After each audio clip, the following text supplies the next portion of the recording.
സംസ്ഥാനത്തെ പുതുവർഷാഘോഷങ്ങളിൽ അതീവ ജാഗ്രതയോടെയാണ് പോലീസ് നീങ്ങുന്നത്.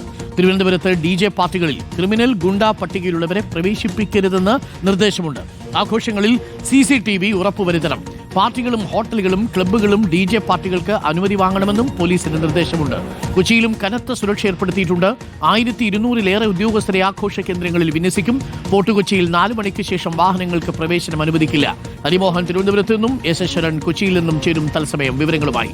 ആദ്യം ഞാൻ ശരണിലേക്ക്. ശരൺ, കഴിഞ്ഞ തവണ 900 പേരെയാണ് പാപ്പാഞ്ഞി കത്തിക്കുമ്പോൾ ഫോർട്ട് കൊച്ചിയിൽ വിന്യസിച്ചത്. ഇത്തവണ അത് 1200 ആക്കി കൂട്ടിയിട്ടുണ്ട്.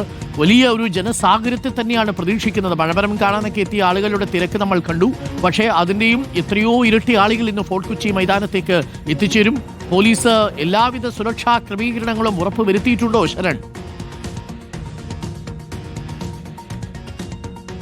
അരുൺകുമാർ, വലിയ ജനസാഗരം തന്നെയാണ് പോലീസ് പ്രതീക്ഷിക്കുന്നത്. അത് മുന്നിൽ കണ്ടുള്ള വലിയ ക്രമീകരണങ്ങളാണ് നമുക്ക് ഫോർട്ട് കൊച്ചിയിൽ കാണാൻ കഴിയുന്നത്. കൊച്ചിയിലെ സെലിബ്രേഷൻ, കൊച്ചിയിലെ ന്യൂ ഇയർ സെലിബ്രേഷൻ എന്ന് പറയുമ്പോൾ അത് ഏറ്റവും പ്രധാനമായി ഫോക്കസ് ചെയ്യപ്പെടുന്നത് ഫോർട്ട് കൊച്ചിയിലാണ്. അപ്പോൾ സ്വാഭാവികമായിട്ടും ഇവിടെ പ്രത്യേക സുരക്ഷാ ക്രമീകരണങ്ങളുണ്ട്. കഴിഞ്ഞ തവണ ഒരു പാപ്പാഞ്ഞിയെ കത്തിക്കുന്ന സമയത്ത് തന്നെ നിരവധി ആളുകൾ മറ്റ് ജില്ലകളിൽ നിന്നടക്കം മലബാറിൽ നിന്നടക്കം ഇവിടേക്ക് ഒഴുകിയെത്തുന്ന സാഹചര്യമുണ്ടായിരുന്നു. അപ്പോൾ ഇത്തവണ 2 പാപ്പാഞ്ഞിമാരെ കത്തിക്കുമ്പോൾ സ്വാഭാവികമായിട്ടും അതിനേക്കാൾ കൂടുതൽ ആളുകൾ എത്തുമെന്ന പ്രതീക്ഷയിലാണ് പോലീസ് ഉള്ളത്. അങ്ങനെയാണ് കഴിഞ്ഞ തവണ 900 പോലീസ് ഉദ്യോഗസ്ഥരെയാണ് ഇവിടെ വിന്യസിച്ചിരുന്നതെങ്കിൽ ഇത്തവണ അത് 1200 ആക്കി ഉയർത്തിയിരിക്കുന്നത്.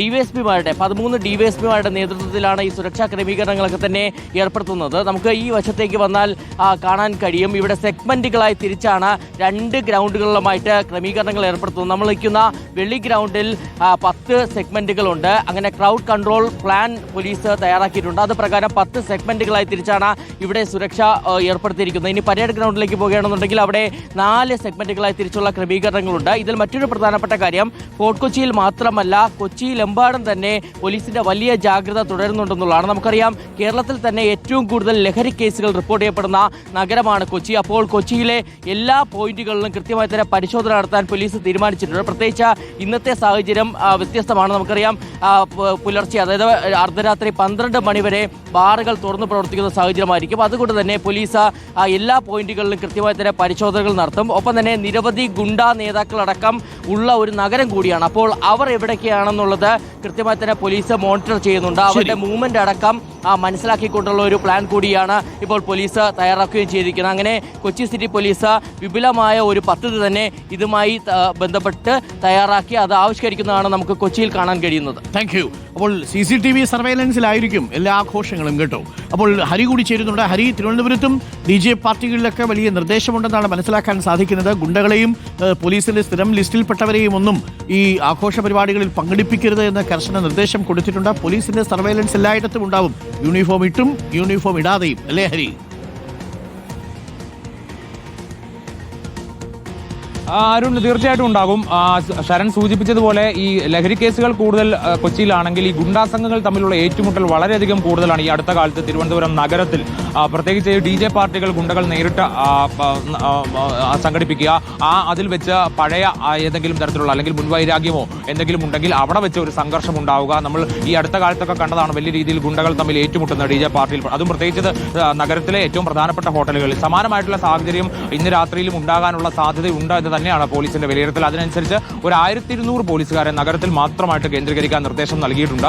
മാത്രമല്ല, ഒരു ലിസ്റ്റ് എല്ലാ ക്ലബ്ബുകൾക്കും ഹോട്ടലുകൾക്കും ഒക്കെ തന്നെ നൽകിയിട്ടുണ്ട്. ആ ലിസ്റ്റുകൾ പ്രകാരമുള്ള, അതായത് ഗുണ്ടാ ലിസ്റ്റിലും ക്രിമിനൽ ലിസ്റ്റിലും ഒക്കെ പെട്ട ഈ ഏതെങ്കിലും രീതിയിൽ സംഘർഷത്തിനൊക്കെ സാധ്യത ഉണ്ടാക്കുന്ന തരത്തിൽ പ്രവർത്തിക്കുന്നവരെ ഒരു ലിസ്റ്റാണ് കൊടുത്തിരിക്കുന്നത്. ആ ലിസ്റ്റിൽപ്പെട്ട ആളുകൾ വരുന്നില്ല എന്ന് ഉറപ്പാക്കേണ്ടത് അതിന്റെ സംഘാടകരാണ്. അങ്ങനെ അവരെ അത് അറിഞ്ഞിട്ടും അവരെ പങ്കെടുപ്പിക്കുകയാണെങ്കിൽ കർശനമായിട്ടുള്ള നടപടി ഈ സംഘാടകർക്കെതിരെ എടുക്കും, ഹോട്ടലുകൾക്കെതിരെ എടുക്കും എന്നുള്ളതാണ് പോലീസ് പറയുന്നത്. തിരുവനന്തപുരം സിറ്റി പോലീസ് കമ്മീഷണർ നേരിട്ടാണ് ഇത്തരം കാര്യങ്ങൾ വിലയിരുത്തുന്നത്, നിയന്ത്രിക്കുന്നത്, മേൽനോട്ടം വഹിക്കുന്നത്. അതുകൊണ്ട് തന്നെ ഇന്നിപ്പോൾ ഒരു നോട്ടീസ് കൂടി കൊടുക്കുന്നുണ്ട്. ആ നോട്ടീസ് പ്രകാരം ഈ ഏതൊക്കെ പരിപാടികൾ സംഘടിപ്പിക്കുന്നുണ്ട്, ആരൊക്കെയാണ് അതിന്റെ സംഘാടകർ എന്നടക്കമുള്ള വിവരങ്ങൾ അതാത് ഹോട്ടലുകൾ, ബാർ ഹോട്ടലുകളൊക്കെ തന്നെ അറിയിക്കണം എന്നുള്ളത് കൂടി പോലീസ് പറയുന്നുണ്ട്. Arun, okay, thank you Hari, thank you Sharan. അപ്പോൾ പ്രിയപ്പെട്ട പ്രേക്ഷകരെ, പുതുവത്സരത്തിനെ വരവേൽക്കുന്നതൊക്കെ കൊള്ളാം, ആഘോഷവും കൊള്ളാം. പക്ഷേ ആഘോഷത്തിന് പോകുന്ന സമയത്ത് പിന്നെ വേറെ ചില കാര്യങ്ങൾ അതും പാടില്ല.